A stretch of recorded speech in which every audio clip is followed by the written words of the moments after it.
आज सॉल्व करेंगे SSC CGL tier 1 का 4th मार्च शिफ्ट 3 वाला पेपर। Question number 1, fill in the blank का क्वेश्चन है। Being a millionaire he is leading a dash life. तो एक्सपेंसिव, कंड्यूसिव, डेस्टिट्यूट या लग्जरियस लाइफ। अब यहां पे हमें एंटोनिम निकालना है स्पार्स का। स्पार्स का मतलब होता है कम चीजें। तो कॉस्टली, ट्रैंक्विल, स्कैंटी तो उसका सिनोनिम हो जाएगा अबंडेंट, ये होगा उसका एंटोनिम। नेक्स्ट हमें देखना है passive form. Did the problems you had to face discourage you. तो आर यू बीइंग डिस्करेज नहीं, यहां पे डिड से स्टार्ट हो रहा है, मतलब वॉज वर का यहां पे प्रयोग करना पड़ेगा। तो have you been discouraged, are you discouraged, were you discouraged by the problems you had to face. Option number D सिर्फ यही यहां पे सही है। नेक्स्ट यहां पे वन वर्ड सब्सटीट्यूशन है। One who is preoccupied with his own interest. Egoist, pessimist नहीं होता, एथीस्ट नहीं होता, ऑप्टिमिस्ट नहीं होता। ऑप्शन नंबर ए। नेक्स्ट है हमारा jumble sentences. Upon returning from his travels. तो हिज कौन, ये हमें पता नहीं है, तो इससे स्टार्ट नहीं होगा। Vaikom Mohammed Basheer was a Malayalam fiction writer, इससे सेंटेंस स्टार्ट हो सकता है। The household was noisy, इससे भी स्टार्ट नहीं होगा। अपार्ट फ्रॉम फैमिली मेंबर्स, इससे भी स्टार्ट नहीं होगा। तो होना तो बी से चाहिए।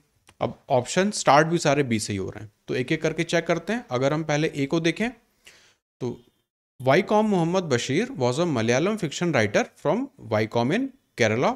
सी, the household was always noisy and full of chaos. अब यहाँ पे हाउस होल्ड वगैरह की तो बात ही नहीं हुई, तो इससे तो स्टार्ट नहीं होना चाहिए। फिर अगर हम बी वाला ऑप्शन देखें तो वहाँ पे सी, अगेन यहाँ पे भी सेम प्रॉब्लम आएगी कि द हाउस होल्ड पहले आ जाएगा, तो ये भी नहीं होगा।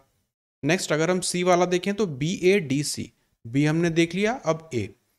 Upon returning from his travels, तो पहले हमने बात करी इस व्यक्ति की, फिर बात कर रहे हैं उनके रिटर्न होने की, तो बी के बाद ए, ये लॉजिकल हमारा पेयर बनेगा। तो upon returning from his travels he was force to live in a house where his large family lived.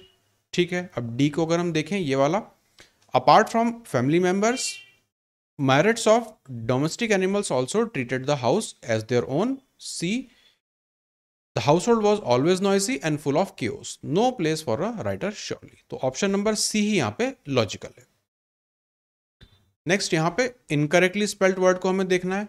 Ignorance सही लिखा है, इन्फ्लुएंस ये भी सही है, इटिनरेंट और नीचे इम्पीच भी सही है, तो एरर है यहाँ पे।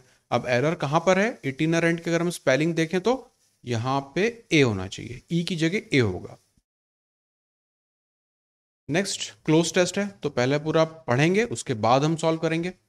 Milton Hershey return to the village where he had been born in the heart of dairy country.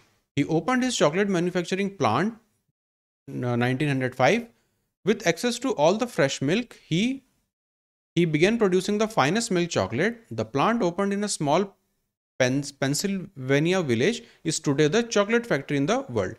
The confections created here are around the world. अब सॉल्व करते हैं। पहला है he opened his chocolate manufacturing plant dash 1905, तो इन होता है किसी year की जब हम बात करते हैं। Option number C. with access to all the fresh milk he dash, he considered, he needed, he distributed या फिर he needed। तो option number D, with all the fresh milk he needed, he began producing the finest milk chocolate. The plant dash opened in a small Pennsylvania village. तो यहां पर अगर देखें the plant that open, the plant when open नहीं होगा, who open नहीं होगा, what भी नहीं होगा, सिर्फ ए ऑप्शन सही है। The plant that open in a small Pennsylvania village is today the dash chocolate factory in the world is the large most largest या largest, largest होगा क्योंकि दो चीजों को कंपेयर करते हैं तो अब लार्जर लेते। जब सबसे लार्ज बताना है तो हम यहाँ पे सुपरलेटिव डिग्री का यूज करेंगे। The confections created here are dash around the world, choices, favourite, collection, selections. तो फेवरेट जो वहां पे बनता है वो दुनिया भर में फेवरेट है। Next fill in the blank का question. Children under 5 years are dash from passport biometrics. तो children under 5 year are acquitted नहीं होगा, एग्जेम्प्टेड हो सकता है, एस्केप्ड या अलाउड, ये दोनों भी नहीं होंगे। ऑप्शन नंबर बी ही यहां पर सही है।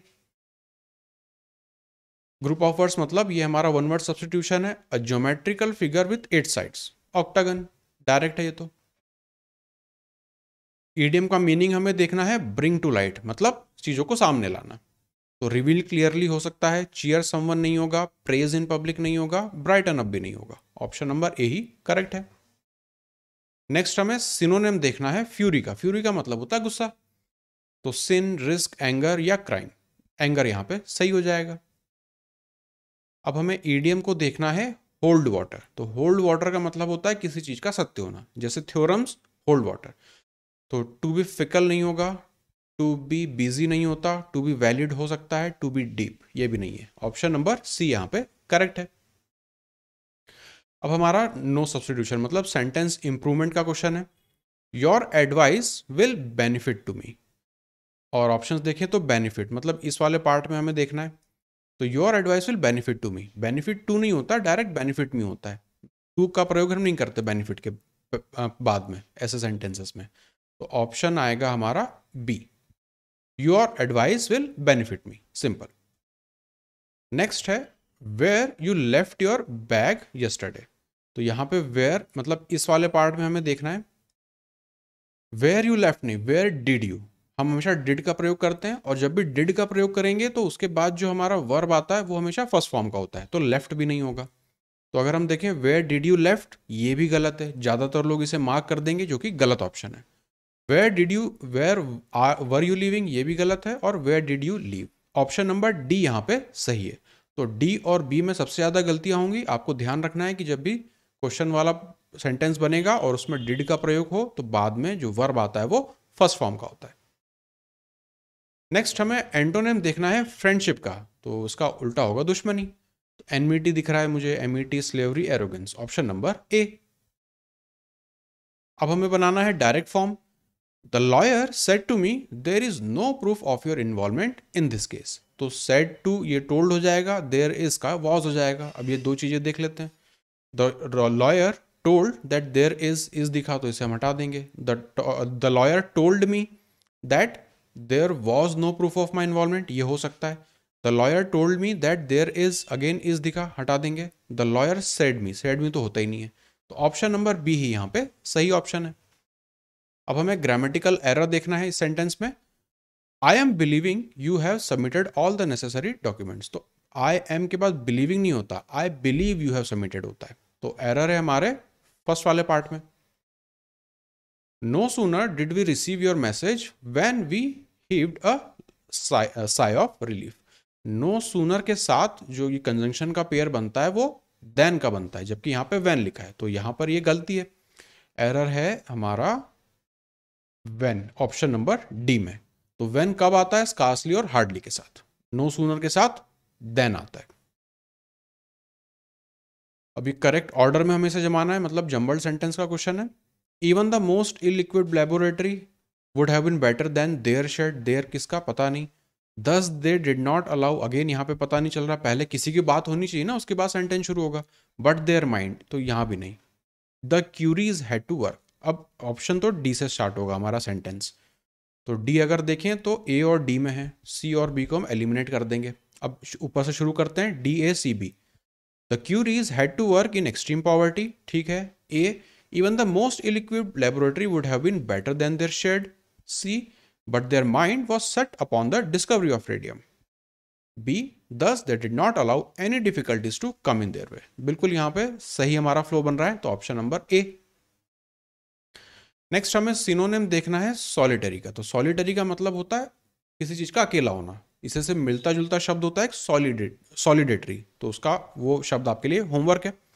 सॉलिटरी का मतलब कोई एक चीज, सिंगल चीज। तो सिंगुलर, स्टबर्न, स्प्लेंडेड या सेंसिबल। ऑप्शन नंबर ए। नेक्स्ट लास्ट क्वेश्चन हमें देखना है इनकरेक्टली स्पेल्ड वर्ड को।